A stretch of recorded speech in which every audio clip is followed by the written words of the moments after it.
Kaslag gwapo na mo hindi kay dihan pa usot tao. Di mo usot tao ano. Oh. Anong oras na mga kapatid? Di ko pa alam.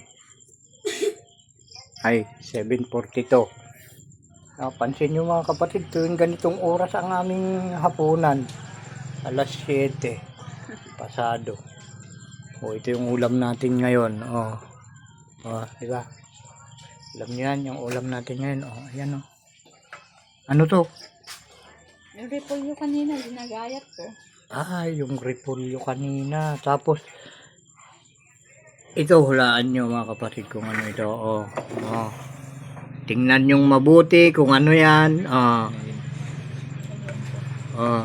Tutok na yan. May ilaw pa. Di ba?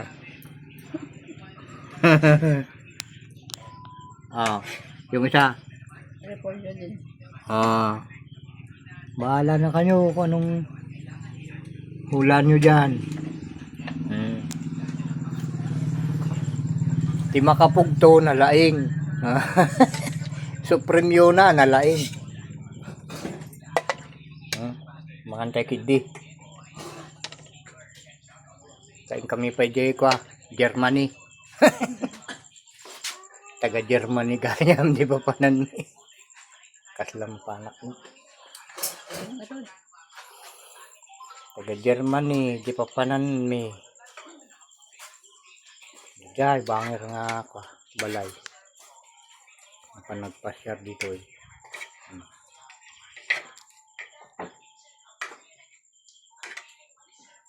Kalyente ito mga kapatid to. Titikman ko nga kung kaya ng aking kwan. Gugot. Gugot baga. Gugot. Alam niyo yung gugot sa Tagalog ay kwan.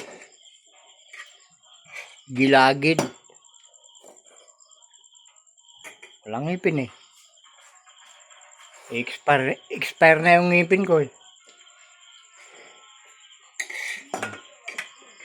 Swerte kayo mga kapatid kung original yung ngipin nyo, hindi mag-expire.